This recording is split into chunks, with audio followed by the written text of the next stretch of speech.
Hello, how's it going? Welcome to the Business of Apps podcast. I hope everybody are okay.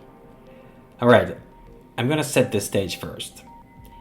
As app marketers navigate rising costs and tightening privacy rules, one truth is becoming clear.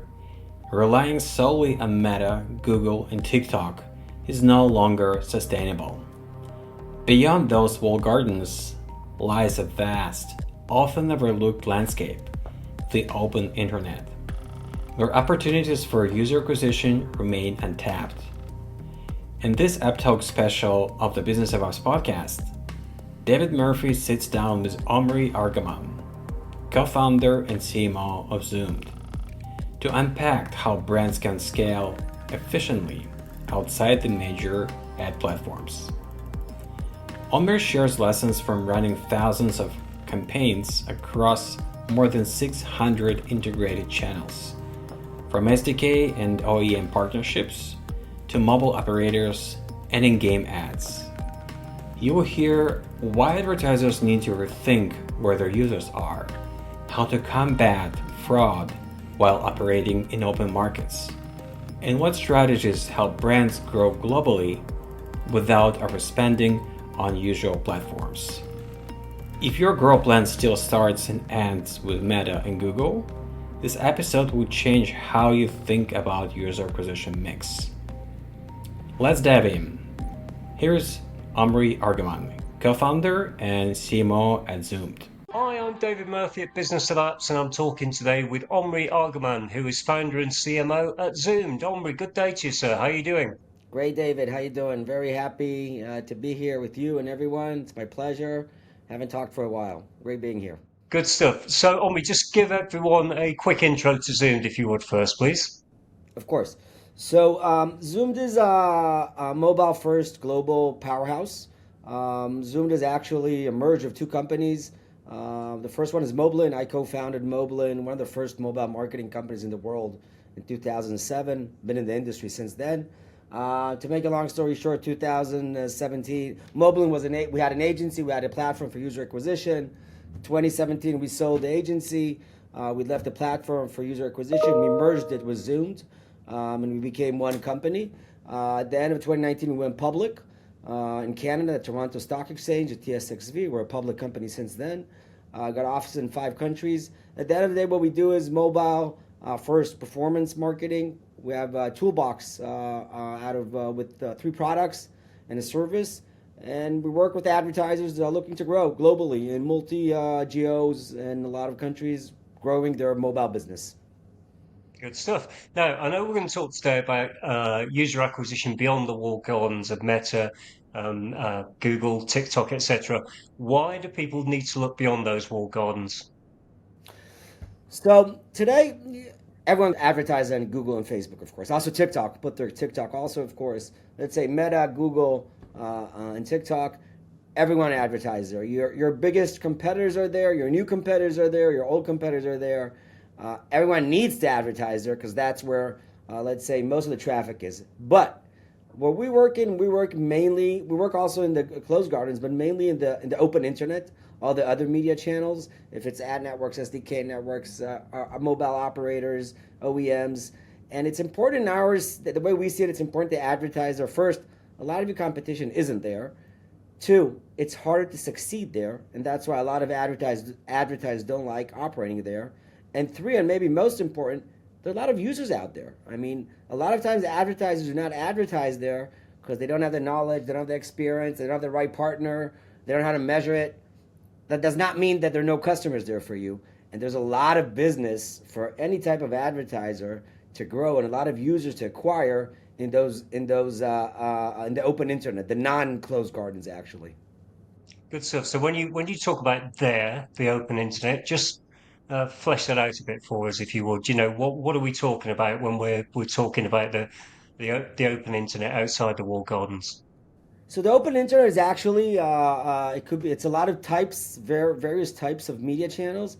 It could be standard SDK channels, ad network, standard SDK ad networks, regular ad networks, affiliate channels, mobile operators, device manufacturers, DSPs, incentivized channels, video networks, everything. Second layer is social networks, not only Facebook and TikTok, a lot of others there's in the world.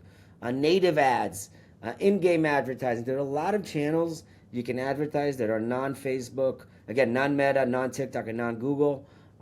These are more or less the channels. Our platform is integrated to 600 of them, and it gives us the ability to reach around 90% of mobile traffic globally.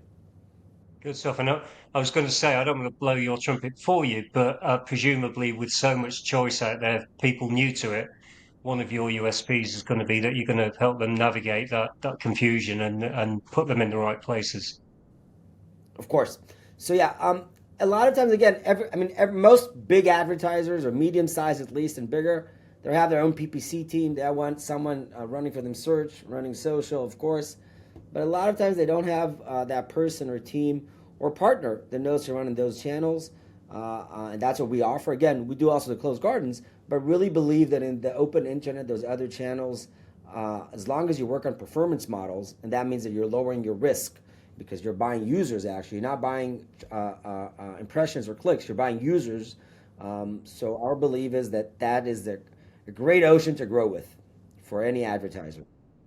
So, what are the key challenges you're going to face when you're operating in the open internet beyond the wall gardens, and the key opportunities, the main opportunities? So the key challenges is first to find the right partner, okay, to do it that knows that territory, that ocean, or to have your internal team that knows to run that way. That's one. Two is patience. You need patience because you need to spend in a very logic way. You don't just spend all the budget, of course. Results get better, so you need to know to measure it throughout time. You need to know in each geo, if you run in Latin America, Western Europe, Eastern Europe, Asia, or any other region, a lot of times the channels change. It's not like Google or TikTok that are globally, and in every country can run their campaign. So a lot of times you need to find the right publishers or the right media sources per geo. So you need to find the right partner, you need to have patience, you need to understand that fraud is part of the game. Also in the closed gardens there's fraud, but fraud is bigger in the open internet. Now, fraud is part of the game, and most advertisers know it. So you need to take in consideration there's a bigger fraud rate. Still, customers who never pay for fraud. So there's a bigger fraud rate, but again, a lot of customers of yours are there. A lot of users are there to acquire, and our belief it's a must to act there as an advertiser. Good stuff. And I did ask about the main opportunities, and presumably that is the key one, that you're going to find people that you're not going to find in the wall gardens.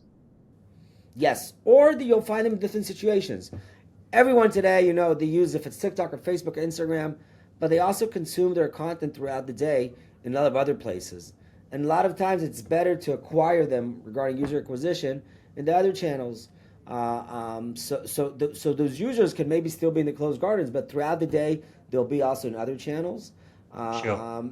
And a lot of times, again, competition, let's say that ocean is less red, okay, than the closed gardens. That's a real red ocean. And you still have to act there, the red ocean. I mean, you have to be in social and search, of course, but there are other channels also. Good stuff. Have you got a case study or two that could just bring this to life, explain how it works? Sure. So first, Zoomd, or a public company, so you can see all our customers, our revenues.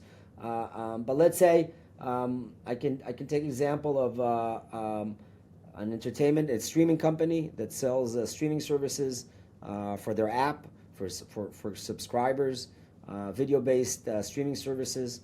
And I can tell you that starting from one geo that we started with them, was North America, that they were running in like 28 geos, 28 countries. Their app business, their subscription business grew by more than 200% in the last 6 months. Their acquisition cost got lower. That doesn't happen always, but it got a lot lower because there's no risk on their side. They're buying the users at the end of the day. So that's one case. I'll give you another case of an e-commerce, very big e-commerce company we work with in 40 countries today. And in each geo that they try to enter, and they want to compete with their local competition, so we built like a mini strategy or benchmark with them. How do we enter a new geo together? How do we grow our user base in that country? The ROAS, blew off the rooftop. A lot better than their KPIs. The acquisition cost got lower by 30%.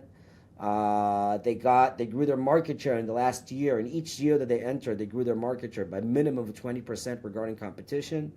And again, that's part of the strategy that we know to run and execute for these types of customers. In most cases, we work with multiple geos, and that's the advantage. To build the right benchmark of how to enter a market with a customer, regardless of the category, if it's gaming or e-commerce or fintech. I think a lot of times it's a easier way to enter a market. Good stuff. Just sum it up. How do you make the most of this user acquisition world outside the walled gardens? So first, don't be afraid. Again, it's sometimes advertisers or customers are afraid to step and to try into this new territory. They know Facebook, they know Google, they know TikTok. That's great. Apple search, maybe. So first, don't be afraid. That's one.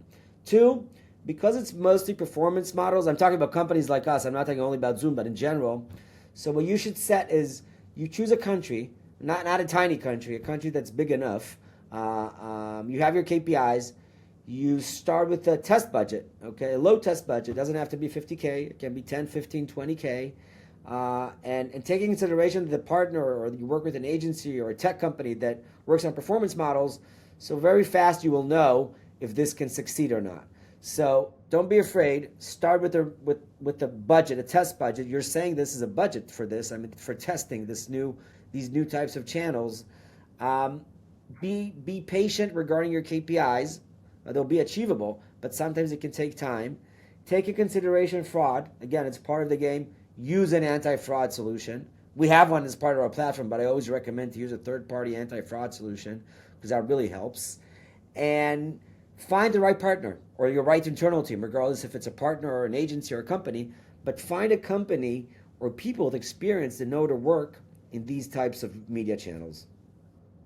Sounds good. Omri, thanks very much for showing up with us. Great to talk to you. Thank you very much, David. Thank you very much, everyone, for listening. Good stuff. So that's a wrap for this chat with Omri Argaman. We'll see you again soon. Thank you. And that was the episode 248, Beyond Walled Gardens, Unlocking New Paths for UA, featuring the App Talks interview with Omri Argaman, co-founder and CMO of Zoomd. To listen to more episodes, subscribe to our podcast on iTunes, Spotify, Stitcher, YouTube podcasts. Just search for Business of Apps so you will find us easily. Remember, we release episodes on Mondays, so subscribe, and you will be able to get new episodes on your smartphone, tablet, or computer as soon as we release them. And please, don't forget to leave us a review or comment on iTunes. It is highly appreciated. And all episodes will also be available on businessofapps.com. Thank you for listening. See you next week.